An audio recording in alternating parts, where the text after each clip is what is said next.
आज राज्यातील अनेक भागात उष्णतेच्या लाटेची नोंद झाली आहे, तर राज्यात उद्यापासून काही ठिकाणी वादळी पावसाला पोषक वातावरण आहे. विदर्भ, मराठवाडा आणि मध्य महाराष्ट्रातील काही भागात पावसाचा अंदाज आहे. राज्यातील अनेक भागात आज उष्णतेची लाट होती. आज सातारा, कोल्हापूर, सोलापूर, अहिल्यानगर, बीड, जालना, परभणी, हिंगोली, नांदेड, छत्रपती संभाजीनगर, जळगाव, धुळे, नाशिक, अकोला, अमरावती आणि नागपूर जिल्ह्यात उष्णतेची लाट होती. तसंच कोल्हापूर आणि नंदुरबार जिल्ह्यात काही ठिकाणी ढगाळ वातावरणासह हलक्या पावसाची शक्यता वर्तवण्यात आली आहे.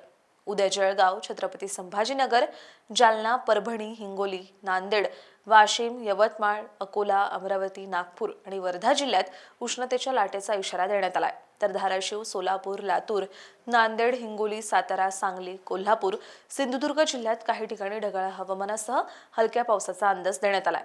रविवारी विदर्भ वगळता राज्यातील इतर भागात पावसाची शक्यता वर्तवण्यात आली आहे. नांदेड, लातूर, धाराशिव, सोलापूर, सातारा, सांगली, कोल्हापूर, अहिल्यानगर, नाशिक, जळगाव, धुळे आणि नंदुरबार जिल्ह्यात काही ठिकाणी वादळी वाऱ्यासह पावसाचा अंदाज देण्यात आलाय. तर पुणे, छत्रपती संभाजीनगर, बीड, जालना, हिंगोली आणि परभणी तसंच कोकणातील सिंधुदुर्ग, रत्नागिरी आणि रायगड जिल्ह्यात काही ठिकाणी हलक्या पावसाची शक्यता वर्तवण्यात आली आहे. तर विदर्भातील अकोला आणि अमरावती जिल्ह्यात उष्णतेच्या लाटेचा अंदाज देण्यात आलाय. सोमवारी आणि मंगळवारीही राज्यातील अनेक भागात पावसाचा अंदाज देण्यात आलाय. विदर्भ, मराठवाडा, मध्य महाराष्ट्र आणि कोकणातील बहुतांश भागात सोमवारी आणि मंगळवारी वादळी पावसाची शक्यता वर्तवण्यात आली आहे. अशाच हवामान अपडेटसाठी अॅग्रोवनला सबस्क्राईब आणि फॉलो करायला विसरू नका.